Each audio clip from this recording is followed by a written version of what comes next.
بسم اللہ الرحمن الرحیم 13 ربیع الثانی۔ نمبر 1، اسلامی تاریخ۔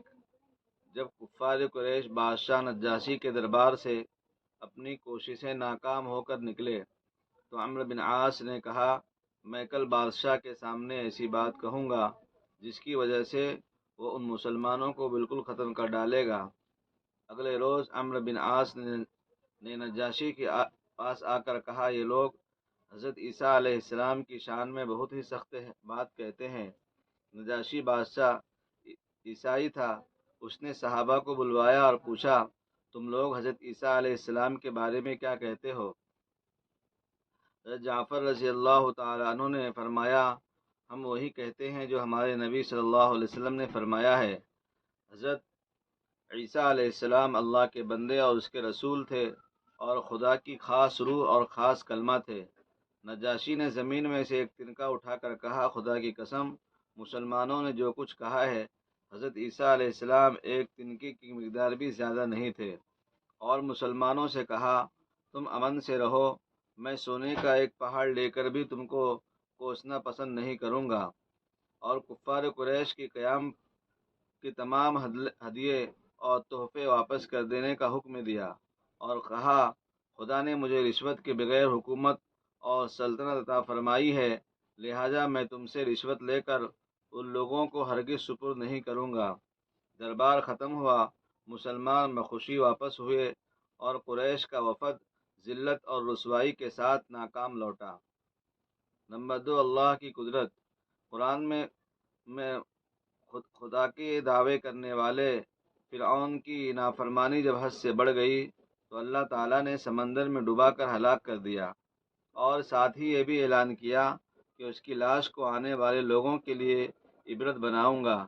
چنانچہ محققین کی رائے کے مطابق فرعون کی لاش 1881 میں سمندر سے ملی، جو تقریباً 3116 سال بعد سمندر سے نکالی گئی، اور اتنی لمبی مدت گزرنے کے بعد بھی لاش کو گلنے سڑنے سے محفوظ رکھا، جو آج بھی مصر کے میوزیم میں موجود ہے۔ آخر وہ کون سی ذات ہے جس نے سمندر میں بھی اس کی لاش کو محفوظ رکھا؟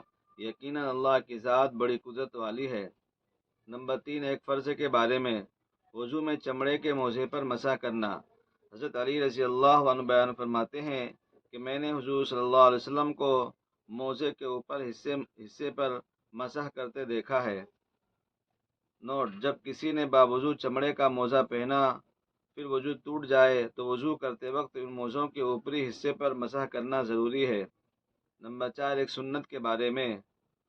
حضرت انس بن مالک رضی اللہ عنہما بیان کرتے ہیں کہ اہل تعلق میں سے کوئی شخص اگر 3 دن تک نہ آتا یا اس سے ملاقات نہ ہوتی تو آپ اس کے متعلق فرماتے اور معلوم کرتے کہ اگر وہ باہر سفر میں ہوتا تو اس کے لیے دعا کرتے، اگر وہ موجود ہوتا تو آپ صلی اللہ علیہ وسلم ملاقات فرماتے، اور اگر بیمار ہوتا تو اس کی عیادت فرماتے۔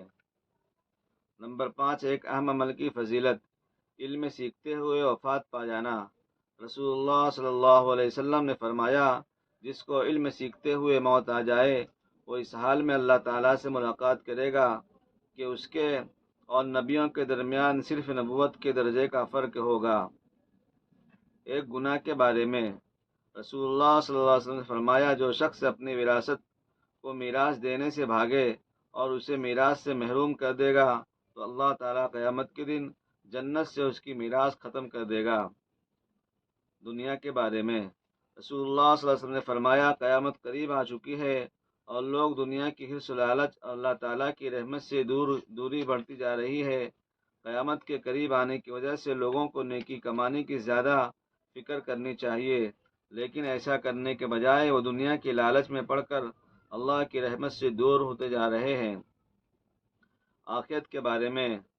قرآن میں اللہ تعالیٰ فرماتا ہے، جس دن اللہ کے دشمن یعنی کفار دوزخ کی طرف جمع کرنے کے لیے لائے جائیں گے، پھر وہ روکے جائیں گے تاکہ بقیہ بھی آ جائیں، تو یہاں تک کہ جب اس کے قریب آ جائیں تو اس کے کان اور اس کی آنکھیں اور ان کی کھال ان کے خلاف ان کے کیے ہوئے اعمال کی گواہی دیں گے۔